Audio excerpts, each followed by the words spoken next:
এদের দীর্ঘ ছুটি কাটিয়ে আজও ঢাকা টাঙ্গাইল সিরাজগঞ্জ মহাসড়ক হয়ে কর্মস্থলে ফিরছেন উত্তরাঞ্চলের মানুষ।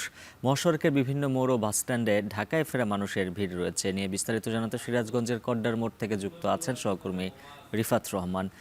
রিফাত, জানাবেন ঢাকায় ফিরতে যাত্রীদের কোনো দুর্ভোগ পোহাতে হচ্ছে কিনা, আর বাড়তি ভাড়ার কোনো অভিযোগ রয়েছে কিনা?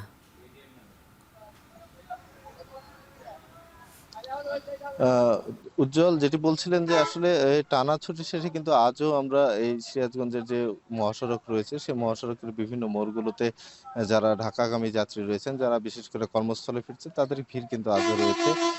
আমরা সকালে এসেছি, সকাল থেকে দেখেছি যে বাসের জন্য যাত্রীরা বিভিন্ন মোড়ে অপেক্ষা করছেন। তবে সকালে যেহেতু গণপরিবহন কম রয়েছে, সে কারণে আসলে কিন্তু যাত্রীদের কিছুটা দুর্ভোগ হচ্ছে, কারণ তারা আসলে চাহিদা মতো আসলে গণপরিবহন পাচ্ছেন না। পাশাপাশি যেটি বলছিলেন যে আসলে বাড়তি ভাড়ার কিন্তু একটা অভিযোগ, এটা সবসময় আমরা দেখেছি যে ঈদের আগে পরে থাকে, এবারও কিন্তু রয়েছে। আমরা গত ৭ দিন হলো এই মহাসড়কে দেখছি যে ঢাকায় ফিরছে। তারা কিন্তু আসলে অভিযোগ করছেন যে স্বাভাবিক সময়ে আসলে যে ভাড়া তাদেরকে ঢাকায় যেতে গুনতে হয়, তার থেকে ৫০ থেকে ১০০ টাকা পর্যন্ত বেশি কিন্তু তাদেরকে ভাড়া গুনতে হচ্ছে। যে কারণে আসলে বাস কাউন্টারগুলো যেগুলো রয়েছে, সেই কাউন্টারগুলো ছাড়াও কিন্তু মহাসড়কে আসলে অনেক যাত্রী অপেক্ষা করছেন। আপনি জানেন যে এই যে মহাসড়ক, এই মহাসড়কটি কিন্তু উত্তরবঙ্গের প্রবেশদ্বার এবং উত্তরবঙ্গের রাজশাহী, নাটোর, রংপুর, দিনাজপুর সহ বগুড়ার যে যানবাহনগুলো রয়েছে সেগুলো কিন্তু এই মহাসড়ক দিয়ে যাতায়াত করে। যে কারণে আসলে এই যে নিম্ন আয়ের কিছু মানুষ রয়েছে, তারা আসলে ঢাকায় ফেরার জন্য এই মহাসড়কে যাত্রীবাহী বাসের জন্য অপেক্ষা করছেন।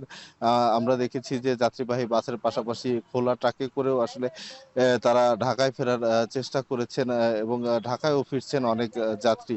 তবে এই যে আসলে বাড়তি ভাড়া, এই কারণে আসলে কিছুটা কিন্তু দুর্ভোগ পোহাতে হচ্ছে। কারণ তারা আসলে চাহিদা মতো আসলে গণপরিবহন পাচ্ছেন না। তো এছাড়া মহাসড়কের কথা যদি আসলে বলি যে মহাসড়কে এখন পর্যন্ত কিন্তু কোথাও কোনো যানজটের সৃষ্টি হয়নি।